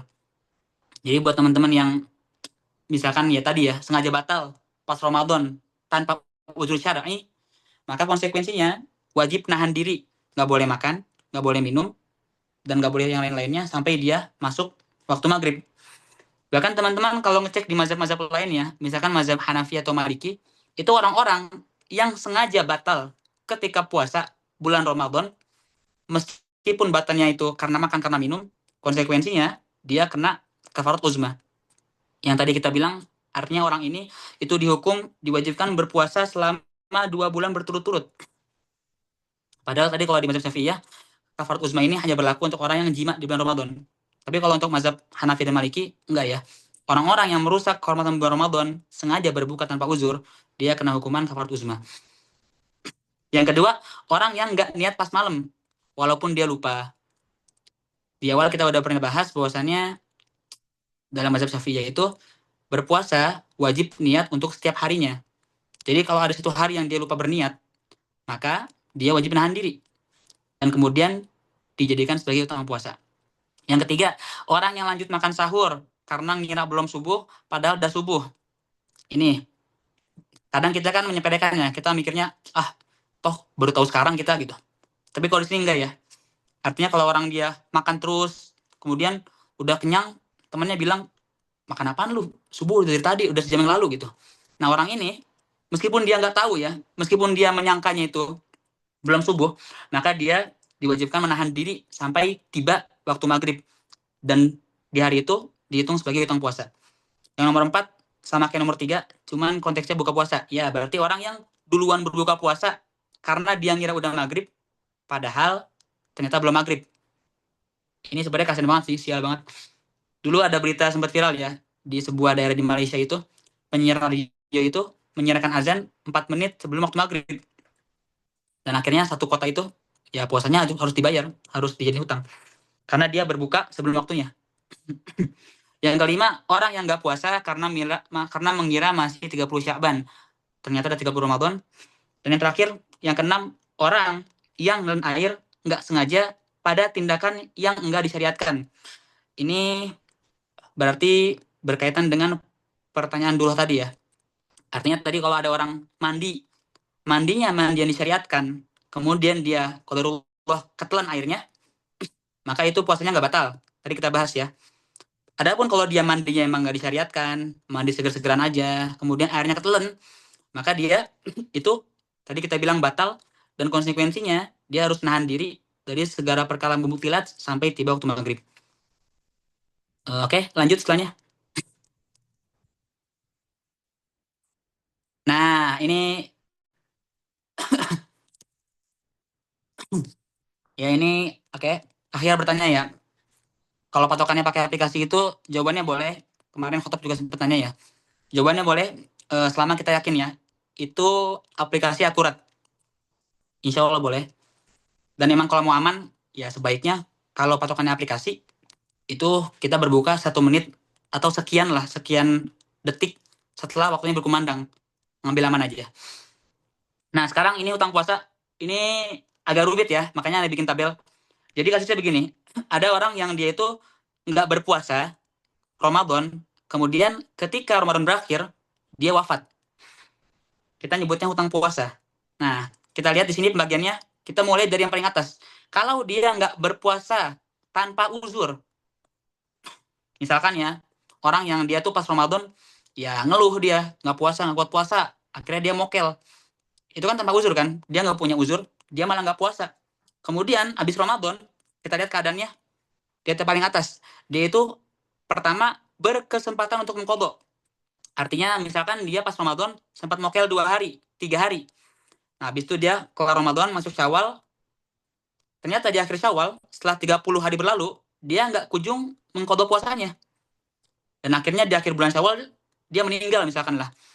Kan dia punya utang puasa kan? Itu gimana? Demikian pula sama dengan di bawahnya. Bisa dilihat orang ini udah mah dia mokel pas puasa, ternyata dia setelah puasa berakhir, dia nggak punya kesempatan untuk mengqadha. Dia mokel 3 hari misalkan. Kemudian pas masuk bulan Syawal, pas hari Lebaran dia meninggal. Nah, artinya kan dia nggak punya hari untuk mengqadha. Udah keburu meninggal. Nah, 2 golongan ini sama-sama nggak punya uzur. Bedanya yang satu punya kesempatan mengqadha, cuman dia malas. Yang kedua, emang orang ditakdirkan untuk meninggal sebelum sempat qadha. 2 golongan ini itu dia terhitung punya hutang puasa.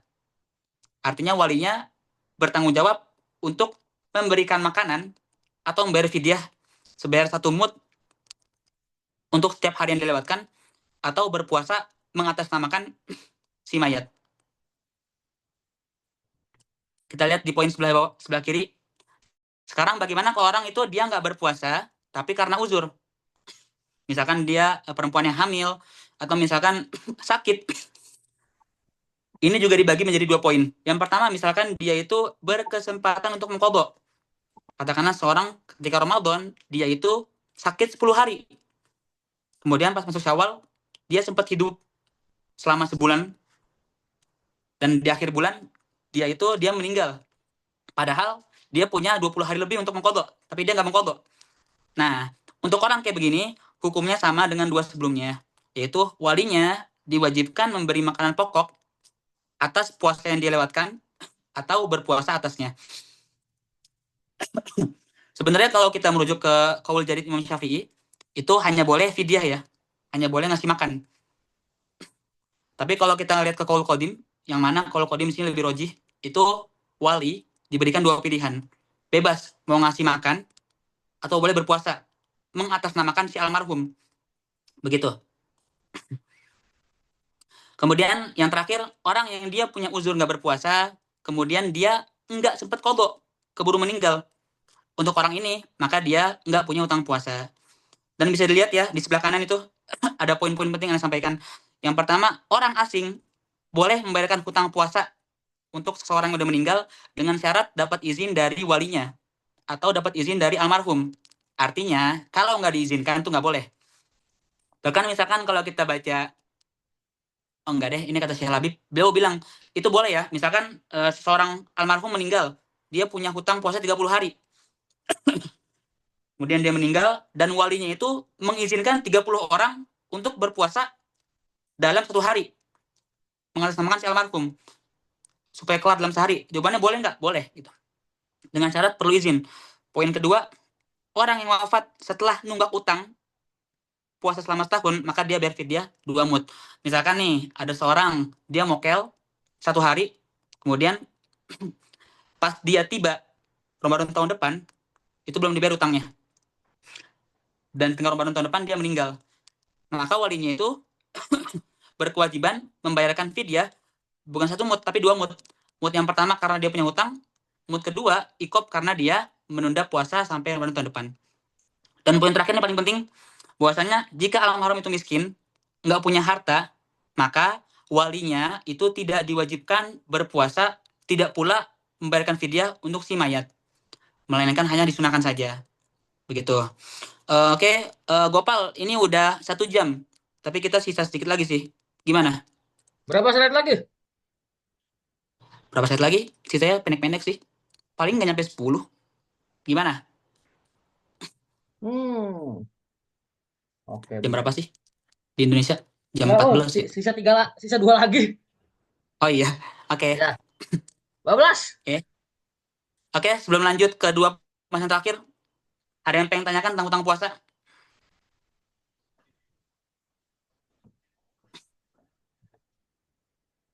Ya, ada yang mau ditanyain? Nah, ada yang nanya lagi dulu. Ustadz, izin tanya.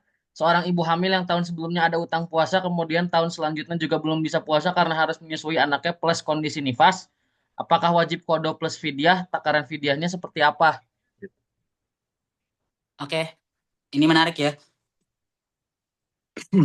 Yang pertama, kita bahas dulu orang yang dia punya hutang puasa nggak dibayar sampai tahun depannya, itu dia kena ikop ya. Dia karena bayar fidyah 1 mud untuk setiap hari yang dia lewatkan.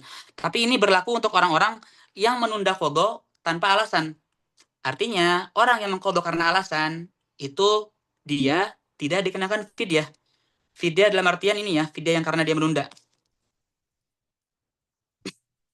Jadi misalkan katakanlah ada ibu yang dia hamil menyusui setiap tahun begitu terus sampai dia nggak punya waktu untuk mengqadha, maka dia nggak diwajibkan untuk bayar fidyah dalam artian fidyah yang karena dia menunda bayar qadha. Itu yang pertama. Beda ceritanya dengan ibu-ibu yang dia nggak berpuasa di bulan Ramadan karena hamil atau karena menyusui. Nah, kalau ini tadi kita bahas, kalau ini case-nya dia nggak puasa Ramadan. Kalau yang tadi case-nya dia nunda bayar utang puasa Ramadan, itu beda ya, jangan ketukar. Kalau dia tadi ibu-ibu ini nggak bayar, dia nggak berpuasa bulan Ramadan karena hamil, kita lihat dulu. Kalau dia nggak berpuasanya karena khawatir atas kesehatan dirinya, misalkan ya ibu ini tahu nih kalau saya puasa, saya bakal ngedrop dan sebagainya. Maka ibu ini hanya diwajibkan untuk qadha.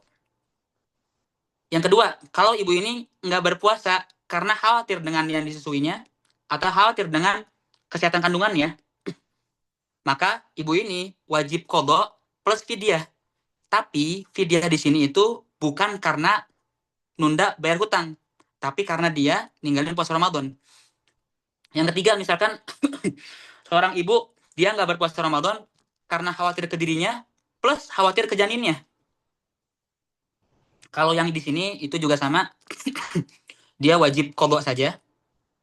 Tapi ada pendapat yang bilang dia wajib qadha dan fidyah. Gitu.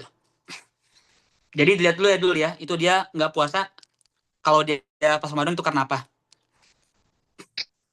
Oke, kalau bayar fidyah, kalau dalam mazhab Syafi'iyah dan 3 mazhab lainnya, fidyah itu diharuskan dalam bentuk makanan pokok. Itu. Dan bentukannya itu sama seperti barang zakat. Kalau zakatnya beras, bayar beras. Gitu. Tapi kalau di mazhab lain, mazhab Hanafiyah doang sebenarnya sih, nggak mazhab lain, itu boleh dengan uang.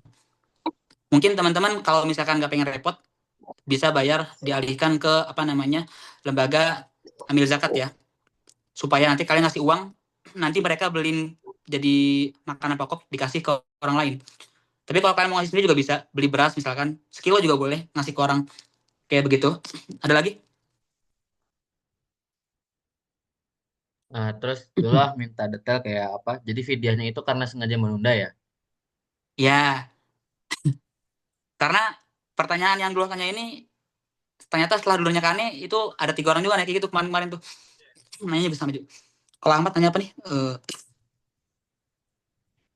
Oh, enggak, kalau bayar utang puasa tadi ya. Bayar utang puasa itu bebas mau kapan aja. Yang penting nyampe tahun depan. Kemudian juga kalau dia utangnya karena dia nggak punya uzur, itu harus segera. Oke, ada lagi? Itu dari Cita kalau bayar fidyah tadi udah ya udah disebutin ya. Ya, ya Oke. intinya untuk ibu hamil dan sebagainya, silakan bayar qadha sanggupnya aja. Kalau emang sanggupnya tahun itu silakan, kalau nggak sanggup tahun depan boleh. Oke, sekarang Terus kita berakhir dari bab puasa ya. Terakhir ada 2 topik menarik nih. Silakan diopar, Gopal. Yang apa? pertama kita bakal gimana? Ini yang anjing udah ya yang kalau Iya, kodenya tadi kita udah ibu dibahas hamil. barusan. Oh, udah ya. Iya, Lanjut ya. Oke. silakan qadha semampunya aja. Ya, ini dia tentang taraweh. Ini sedikit cerita ya. Jadi kemarin pas Ane bikin tulisan tentang taraweh itu, yang mana Ane emang agak vulgar di situ, itu banyak yang respon, banyak yang kaget ya. Ya wajar sih. Karena di situ Ane bilang orang yang tarawehnya 4 rakaat itu nggak sah. Ane bilang kayak gitu. Dan ternyata yang respon banyak ya. Ada teman-teman dari Islam juga, ada yang dari Muhammadiyah, bahkan sampai orang tuanya juga ngerespon. Nggak cuma ngerespon, Ane bahkan sampai telepon-telepon tuh, ditanyain tentang perkara tadi. Jadi izinkan Ane untuk memperjelas tentang tarawih ini. Tolong fokus ya, ini bakal supaya nggak salah paham. Yang pertama, dalam perkara tarawih, kita harus ngebedain 2 pembahasan. Jumlah rakaatnya, yang kedua, cara pelaksanaannya. 2 hal ini tolong dibedain ya. Yang pertama, kalau kita membahas jumlah rakaat, ulama 4 mazhab itu sepakat tarawih jumlahnya 20 rakaat. Teman-teman bisa baca di buku-buku fikih Muqarran, misalkan buku yang namanya Al-Fiqhu Al-Islami wa Adilatuhu. Itu karya Dr. Wahbah Zuhaili ya. Itu bagus penyampaiannya, modern. Di situ ulama sepakat 4 mazhab tarawih itu 20 rakaat. Begitu. Tapi sebenarnya kalau ngomongin tentang lintas mazhab, yang lebih ahli Ustaz Salman Al-Farisi ya, orang Bogor. Beliau lebih ahli, dan tanya beliau aja. Nah, al-kulihal disebut tarawih itu kalau 20 rakaat. Bahkan kalau teman-teman mau dengerin ceramah orang-orang lain, itu mungkin di antara mereka ada yang syadid ya, ada yang tegas, dibilang bahwasannya kalau sholat yang nggak 20 rakaat, namanya bukan tarawih. Itu kalau memang tegas. gitu. Tapi ada juga yang agak longgar, bilang bahwasannya berapapun rokaatnya, mau 2, mau 4, mau 8, selama dia niat taraweh, dia tetap dapat pahala taraweh, begitu. Sebagaimana yang diungkapkan dalam kitab Busyrul Karim. Ala kulihat teman-teman sekalian bebas, mau tim yang 8 boleh, tim yang 20 boleh. Cuman memang ada pendapat yang bilang, fadilah hadis yang bunyinya orang yang taraweh itu diampuni dosanya, itu hanya berlaku untuk yang 120 rakaat. Ada yang bilang kayak gitu. Ala kulihat bebas ya, mau 8, mau 2, 4, 20 itu bebas. Adapun orang yang membatasi taraweh hanya 8 rakaat dan bilang kalau lebih dari 8 itu bid'ah, nah itu beda cerita lagi gitu. Jadi tolong dibedain ya, antara amalan dengan keyakinan itu beda. Teman-teman kalau mau sholat 2 rakaat boleh, 4 rakaat boleh. Itu nggak ada kaitannya dengan Muhammadiyah, itu nggak ada ya. Cuma kalau sampai kita bilang, wah itu yang 20 rakaat bid'ah, itu baru beda lagi. Oleh karena itu teman-teman boleh taraweh dengan 2 rakaat saja boleh, 20 rakaat juga boleh, begitu. Yang kedua, cara pelaksanaannya. Ini yang kemarin Anda ditegur itu. Kalau teman-teman ngecek di buku-buku fikih 4 mazhab, mereka juga sepakat tarawih itu dilakukan 2 rakaat, 2 rakaat. Misalkan kalau teman-teman 4 rakaat, itu bagaimana? Sebagaimana di Indonesia ya. Anak mana khotib menanyakan ya kan, kata khotib dia jadi imam di tempat yang 4 rakaat sekaligus. Gimana berarti nggak sah dong? Nah, kita lihat dulu ya di sini ya. Teman-teman sekalian silakan dilihat. Kalau orang sholat 4 rakaat sekaligus dalam tarawih, yang pertama, dalam mazhab Syafi'iyah itu disebut sholatnya nggak sah. Bahkan nggak dapat pahala. Tegas ya. Ini mazhab Syafi'iyah. Teman-teman bisa cek sendiri di buku-bukunya. Ini berlaku untuk orang-orang yang nggak tahu hukumnya. Artinya kalau dia itu nggak tahu hukumnya, kemudian udah sholat 4 rakaat, maka dia dapat pahala 100 mutlak. Nah, kemudian yang di bawahnya, 3 mazhab lainnya, mazhab Hanafiyah, mazhab Malikiyah, mazhab Hanabilah, mereka juga sepakat bahwasannya harus dijalankan dengan 2-2. Hanya saja mereka nggak bilang orang yang 4 rakaat itu batal. Mereka bilangnya makruh. Kalau di mazhab Hanafiyah, bisa cek di kitab Badai Suna'i ya. Kalau mazhab Malikiyah, bisa cek di kitab Hasya Al-Hadawi. Mazhab Hanbali bisa cek di kitab Kasyaful Qina. Ala kulihal, intinya ada yang bilang nggak sah, ada yang bilang makruh. Nah, pertanyaannya bagaimana kita menanggapi fenomena di Indonesia? Kalau teman-teman sekalian pernah belajar fikih muqaron ya, itu kita diajarkan bahwasannya sebisa mungkin selama masih ada yang ngebolehin, itu kita jangan keras kepala. Begitu. Ya, benar. Dalam hal ini, yang paling aman, kita sholat 2 rakaat 2 rakaat. Aman kan? Ada yang bilang makruh, ada yang bilang haram. Sebisa mungkin teman-teman ya emang sholatnya 2 rakaat aja. Tapi kalau kita misalkan emang terpaksa untuk 4 rakaat, misalkan ya tadi ya orang yang tinggal di lingkungan Muhammadiyah misalkan, ya silakan 4 rakaat aja. Jangan sampai gara-gara perkara kayak gini tuh kita berantem gitu loh. Sedih ntar. Ke masjid kan pengen terawehan kok malah jadi berantem gitu. Kalau kita cek misalkan ceramah ulama Indonesia, kalau kalian lihat Buya Yahya itu emang beliau tegas ya. Beliau bilang 2 rakaat 2 rakaat. Dan di akhir beliau bilang ya kalaupun ada 4 rakaat ya udah silakan aja. Cuman sebaiknya jangan. Misalkan kita lihat ceramahnya Gus Baha sama Ustadz Adi Dayat, mereka juga cenderung toleransi ya, nggak masalah mau 24. Ya ala kuliah silakan teman-teman sekalian kalau bisa 2 rakaat 2 rakaat aja, ambil aman. Tapi kalau emang harus 4 rakaat ya udah mau gimana lagi. Oke, ini sebentar tadi nanya. Ya, kalau ikut Syafi'iyah, maka sholat teman antum itu karena dia nggak tahu disebut dengan sholat sunnah mutlak, nggak masuk taraweh. Tapi kalau ikut mazhab lain, ya sholatnya sah, hanya saja makruh. Begitu. Oke, dengan demikian kita berakhir dari pembahasan taraweh. Habis ini kita bakal masuk pembahasan terakhir, sholat tentang Lailatul Qadar ya. Silakan Gopal, slide terakhir. Ya, ini dia yang kalian semua suka kan, Lailatul Qadar. Itu aneh nggak tahu ya. Sebenarnya itu ada pembahasannya sih tentang pendapat yang menyelisih 4 mazhab tuh. Ala kuliah orang yang bilang sholat witir itu 4 rakaat, mereka berdalil dengan hadis Sayyidah Aisyah yang bilang bahwasanya Rasul itu kalau sholat malam 4-4-3 gitu. Nah, sehingga mereka mengartikan 4-4-3 ini berlaku di tahajud dan di tarawih. Sedangkan yang lainnya bilang enggak, 4-4-3 ini tahajud aja. Tahajud witir. Adapun tarawih enggak, 2-2. Gitu. Oke, lanjut pembahasan terakhir yaitu tentang Lailatul Qadar. Sebenarnya seru ya tentang pembahasan ini, Lailatul Qadar. Jadi teman-teman sekalian, malam Lailatul Qadar ini disebut sebagai malam yang lebih baik daripada 1000 bulan. Dulu itu Rasul Alaihissalam beliau pernah mendapat kisah bahwasannya ada seorang pria dari Bani Israel yang dia itu menenteng pedang di sini ya, di pundaknya selama 1000 bulan. Artinya dia itu terus-menerus berjihad. Kemudian Rasul memohon kepada Allah, ya Allah, orang ini luar biasa. Artinya kan dia dapat pahala yang mulia selama 1000 bulan. Sedangkan umatku itu umurnya pendek. Dan umatku itu amalnya sedikit. Maka tolong jadikanlah sebuah kemuliaan bagi umatku yang mana dia bisa mendapat kemuliaan ini. Akhirnya Allah jadikan ada satu malam yang mana namanya itu malam Lailatul Qadar. Itu. Bahkan kalau teman-teman cek lagi ada kisah-kisah tentang, meskipun ini kisah-kisah yang lemah ya. Ada nabi namanya Nabi Syamun yang mana orang inilah yang bikin ada Lailatul Qadar. Dulu di ada novelnya tentang nabi yang dia itu nggak punya kaum. Dia sampai akhir hayatnya itu dia dikhianati oleh istrinya dan oleh kaumnya. Hingga puncak klimaksnya itu di akhir cerita ketika dia diikat di tiang, pengen dieksekusi sama kaumnya. Kemudian maka dia dijadikan buta sama kaumnya. Dia berdoa ke Allah, ya Allah, kalau engkau mengizinkan, izinkan aku untuk mengazab kaumku sendiri dengan tanganku. Dan seandainya engkau mengabulkan ini, maka aku berjanji akan beribadah terus-menerus selama 1000 bulan. Akhirnya Allah kabulkan, dan dengan tangannya sendiri dia mengeksekusi kaumnya. Itu. Meskipun ternyata pas ngecek novelnya itu di bagian belakang ternyata rujukannya Injil ya. Jadi jangan jadiin patokan. Oke, lah kuliah ini malam yang lebih baik daripada 1000 bulan. Kita bakal bicara tentang waktunya. Yang pertama, kapan waktu malam Lailatul Qadar? Menurut Imam Syafi'i, Lailatul Qadar itu hanya terpusat di 10 malam terakhir. Baik dia ganjil maupun genap. Meskipun kemungkinan besar itu ganjil ya.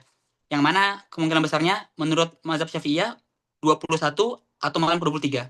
Pendapat lainnya ada yang bilang enggak, malam Lailatul Qadar itu bisa sepanjang tahun. Kemudian pendapat yang terakhir, pendapatnya Ibnu Abbas, dan ini pendapat dari kebanyakan ulama, dia ada di malam ke-27. Kemudian sifatnya itu ada yang bilang bahwasannya malam Lailatul Qadar itu tetap tidak berpindah. Artinya setiap tahun dia ada di malam yang sama. Jadi kalau dia malam 21, ya berarti sama dia 21 terus, nggak pernah ganti. Tapi dalam pendapat lain, dan ini pendapat yang dianut sama Imam Nawawi ya, bahwasannya Lailatul Qadar itu malam yang berpindah-pindah. Kadang 21, kadang 22, kadang 23. Walau alam lah. Lah ala kulihal, itu semua tentang Lailatul Qadar ya. Dan ya, coba slide terakhir Gopal. Dan kita udah kelar dari pembahasan puasa. Sebagai kalimat penutup ya teman-teman sekalian, izinkan Anda menyampaikan bahwasannya mungkin dalam keseharian kita kurang nggak benar-benar taat dalam beragama ya. Mungkin kita kurang jaga lisan kita, kadang kita kurang islami gitu. Tapi untuk perkara rukun Islam, itu tolong banget ya, jangan diremehkan. Perkara sholat yang pertama. Sholat, kalian cek di kitab manapun, orang yang nggak sholat itu, ima dia di penjara, ima dia dibunuh. Saking tegasnya perkara sholat. Meskipun zaman sekarang nggak dibunuh lagi ya, karena ya udah perubahan zaman lah. Kemudian tentang zakat juga, nanti bakal dibahas sama teman-teman yang lainnya. Puasa udah kelar, dan juga perkara haji dan umroh. Karena umroh kan dalam mazhab kita wajib ya. Ini doakan semoga teman-teman sekalian bisa segera melaksanakan haji maupun umroh supaya bisa jenguk kita dari sini. Dan untuk yang pengen haji dan umroh, jangan khawatir karena di sini ada Ustadz Habib Maulana yang siap menemani, membantu dan mengabadikan momen kalian semua. Oke, cukup sekian dari Ane. Kalau ada kekurangan atau saran evaluasi boleh disampaikan. Kurang lebihnya mohon maaf, Ane kembalikan ke moderator.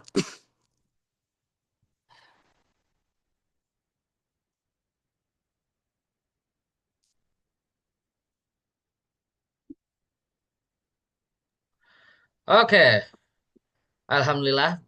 Berarti bab puasa udah tamat. Alhamdulillahirabbil alamin. Walaupun sebenarnya ini adalah pembahasan yang awalnya luas tapi disingkat hanya segini agar bisa dikonsumsi oleh orang-orang seperti kita, maksudnya yang awam. Gimana Om? Pal, itu Gimana kalau Om? ada yang mau nanya, kasih tahu aja. Oke, ada yang mau nanya dulu nggak sebelum gua mode pemerintah? Salah mode ini, mode rezim. Oke, Mau oke tidak nanya, ada. nanya dong, Ul. Oh boleh, Ahyan mau nanya. Nah, kan tadi kan nanya tuh, eh, kalau patokan buat sahur atau buka itu pakai aplikasi kan tadi boleh kan ya? Nah, tapi itu pernah nih di tempat gue nih, Ul. Di aplikasi itu Ya, masih kayak 2 menit lagi gitu. Tapi tahu-tahu ada masjid yang udah azan duluan gitu. Ngeselin sebenarnya kan, ya gimana tuh, Ul?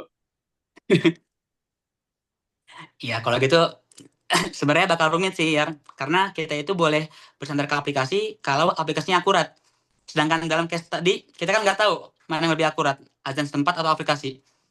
Kalau karena kayak gitu ya, apalagi buru-buru ya, lebih aman ditunda dulu aja. Ikut yang paling terakhir, itu paling aman. Tapi ketika nggak ada saingan, emang misalnya kita di sebuah negeri yang nggak ada azan lah, aplikasi boleh jadikan patokan. Gitu. Oh, Insya Allah berarti boleh ya. ikut yang paling terakhir, Yul. Iya, Ul, ambil aman aja ya, yang paling terakhir. Gitu. azannya kan, azannya. Iya benar. Oke, thank you, Ul. Ya silakan yang lain. Batuk. Oke, ada yang mau nanya lagi? Barangkali. Mau nanya dong. Siapa yang ngomong itu? Oh, sorry belum ganti namanya. Ija. Oh ya boleh, mau nggak Iza? Langsung saja. Tadi kan ada di poin yang ente sebutin kalau salah satu pembatal puasa itu salah satunya kan tadi kalau misalkan kita tetap makan sahur, padahal itu udah subuh gitu. Ya benar. Nah, kalau misalkan baru sadarnya sekarang nih, sebenarnya Ani pernah ngalamin tapi udah lama banget, tapi baru tahunya sekarang gitu. Itu tetap harus dikodong nggak puasa waktu itunya? Ija, nggak cuma ente aja. Aneh, teman-teman sini juga aneh yakin baliknya gitu di Husnul dulu. Yang udah azan masih minum di keran belakang tuh. Iya, Pasti BTW ada ini aneh yakin. BTW kejadiannya di Wisnu sih. Iya, nggak cuma ente, aneh juga gitu saya dulu. Cuman aneh dulu pas puasa sunnah ya, bukan pas Ramadan. Aneh aman sih. Nah, kalau misalkan ya, sebenarnya begini ya, hukum asalnya itu pertama dalam perkara-perkara yang sudah berlalu itu kita harus yakin dulu apakah kita benar-benar meninggalkan atau enggak. Kemarin tuh Ubed penanya kan, yang Ubed bilang gimana kalau ada orang dia lupa sholat, dia pernah nggak sholat. Nah, kita pastiin dulu, kamu yakin nggak pernah nggak sholat? Apa cuma dugaan? Kalau sifatnya yakin, maka wajib diqodho, begitu. Demikian pula dalam puasa, pertama yakin dulu aja, itu benar-benar kejadiannya pas udah puasa Ramadan atau bukan gitu. Kalau itu kejadian pas puasa Ramadan, ya dalam pendapat mazhab itu wajib diqodho, karena meskipun kita tahu hukumnya, kita nggak tahu hukumnya, kita itu nggak masuk orang yang nggak tahu hukumnya dan dapat pengecualian. Dulu kita bahas ya, ada jahil ma'zur, artinya orang yang nggak tahu hukumnya dan dia dapat dimaafkan. Ada jahil guru ma'zur. Jahil yang ma'zur itu cuma dua doang. Yang pertama, orang yang baru login Islam, dia baru masuk Islam, misalkan dia nggak tahu nggak boleh makan pas puasa. Ini jahil ma'zur nih. Yang kedua, orang yang tinggalnya jauh dari ulama. Dua orang ini, kalau mereka tadi ya, puasa subuh masih makan, karena nggak tahu hukumnya, mereka nggak perlu qodho. Adapun orang selain itu, orang kayak kita apalagi santri ya, itu masuk jahil yang guru ma'zur. Dalam artian ya, dia wajib qodho ya. Ini dalam Syafi'i aja, aneh nggak tahu kalau mazhab lain ya. Barangkali ada mazhab yang bilang nggak perlu qodho, silahkan cek aja. Gitu, oke? Ini berarti tapi kan berarti katakanlah untuk saat ini aneh ada harus kode puasa nih. Tapi itu bakal Ya, mengganggu rangkaian puasa yang tahun ini nggak? oh iya bayarnya ntar aja, habis awal aja udah, Habis 11 awal awal aja gitu, ya. nggak perlu sekarang. Iya, Berarti tetap harus dalam keyakinan kalau itu terjadi ya gitu. harus dalam yakin ya. Maksudnya kalau kalian ragu ya jangan, nggak perlu gitu. Aduh ragu ya kayaknya. Berarti sekarang lagi nggak puasa ya, Ja? Kayak gitu ya. Alhamdulillah. Betul nama saya Silakan yang Haikal. lainnya. Oh ini ada dari siapa ini? Afifah izin tanya. Satu, ada waktu utama atau dianjurkan untuk bayar hutang puasa tidak, Ul? Waktu ganti puasa kan, waktu ganti kan sampai puasa selanjutnya. Kedua, kalau hutang puasa sama puasa Syawal, mana yang mesti didahulukan? Apakah boleh gabung niat puasa ganti dan Syawal? Oke, ini seru nih. Yang pertama ya, apakah ada waktu utama untuk bayar puasa? Setahuannya nggak ada. Cuman yang dianjurkan adalah segera. Itu aja. Jadi waktunya nggak ada, kemudian dianjurkan untuk segera bayar. Nah, poin kedua tadi ini menarik ya. Apakah boleh kita misalkan puasa Syawal dulu baru qadha. Jadi teman-teman sebenarnya untuk puasa Syawal itu disunahkan dia sendiri. Artinya dia niatnya nggak rapel. Bukan niat yang saya niat qadha puasa sekaligus puasa Syawal. Boleh nggak sih kalau gitu? Itu boleh. Boleh aja. Cuman keutamaan yang dia dapat itu nggak setinggi orang yang puasa Syawal sendirian. Nah, itu yang pertama. Yang kedua, kalau kalian berarti misalkan pengen Syawal dulu 6 hari berturut-turut, baru kemudian qadha puasa, itu juga boleh. Itu sih. Oke, terus ada pertanyaan dari Ustadz Hafiz ini, katanya Syekh Sofiul, kalau wanita tiba-tiba dapat halangan pas mau buka puasa, apakah puasanya batal atau tidak, Ul? Ini menarik nih, makasih Hafiz ya. Aneh kemarin lupa nyampein sebenarnya. Eh, Singkat aja ya, intinya ada 2 golongan. Mana sih? Cek dulu ya. Nah, ini dia. Ada 2 golongan orang yang dia itu ketika puasanya batal, apakah dia wajib nahan puasa atau boleh langsung berbuka? Sebentar, sebelah mana sih? Tapi kalau yang kopetnya tadi, orang yang dia itu misalkan lagi puasa terus haid ya, atau dia awalnya haid terus nggak haid, maka dia itu udah nggak puasa lagi dan nggak perlu nahan diri lagi. Lupa nih, hilang, ntar aja lah, gampang. Kalau kopet gampang lah, nanti bisa di PC. Oke. Berikutnya, kata Hoto, penekanan yang pertanyaan Ihja tadi, berarti nggak perlu bayar fidyah karena nunda kan, Ul? Kalau case-nya yang kayak tadi, Ihja. Ya, itu enggak, karena itu dengan uzur ya. Hah? Oke, terus ini Hanif, apakah Hanif ya nanya, Ul, anjuran menu berbuka menurut sunnah Rasul gimana, Ul? Apakah ada barangkali? Iya, tadi udah dibahas sebenarnya. Tapi emang kurang lebih begitu ya.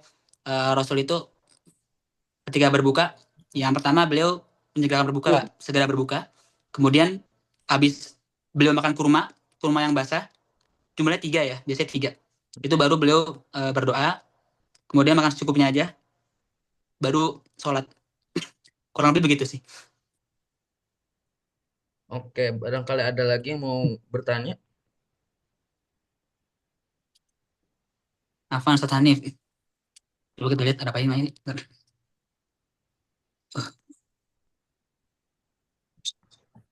Syukron Ustadz. Oh, berarti gak ada lagi ya nih, terakhir ya.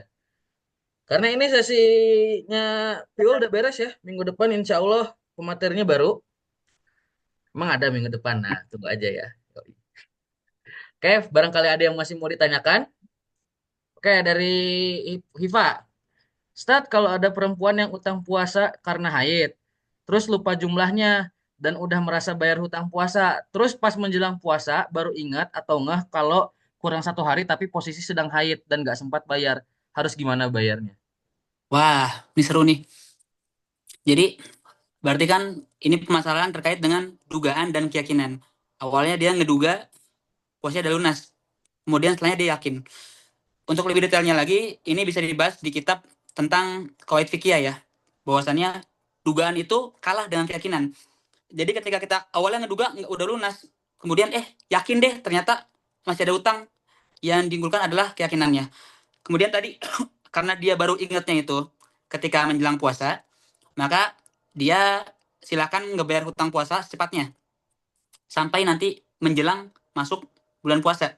Karena kemarin kita bahas ya, kalau udah setengah Syaban itu orang haram puasa kecuali mereka yang punya hutang. Tuh. Artinya silakan dia bayar hutang secukupnya. Kalau belum lunas, maka dibayar nanti setelah Ramadan. Begitu.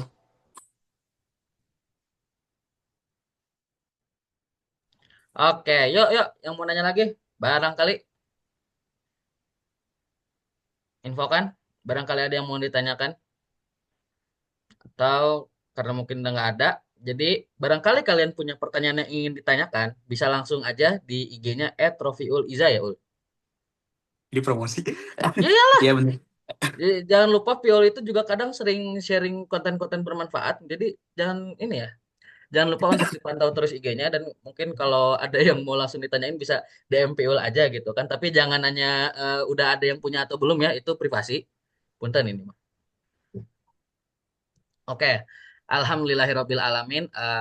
Sesi kajian tematik pada hari ini telah kita selesaikan. Dan mungkin setelah apa? Aneh tutup. kita akan foto bersama dulu untuk dokumentasi karena kalau nggak saya ditegur sama bagian media informasi ya. Inisial Yusuf suka nagih biasanya. Eh wabillahi wal taufiq wabillahi wal taufiq wal hidayah, kita tutup dengan doa kafaratul majelis. Alhamdulillahirabbil alamin. Subhanakallahumma wa Subhanakallahumma bihamdika bihamdika asyhadu asyhadu an an la la ilaha illa ilaha anta illa astaghfiruka wa atubu ilaik. Waalaikumsalam Wassalamualaikum warahmatullahi wabarakatuh. Yuk, sebelumnya kita foto bersama dulu. Waalaikumsalam warahmatullahi wabarakatuh. On cam yang bisa on cam. Bentar, remove. Buru pada keluar ya. Aman sih. Bener. Remove dulu. Oke.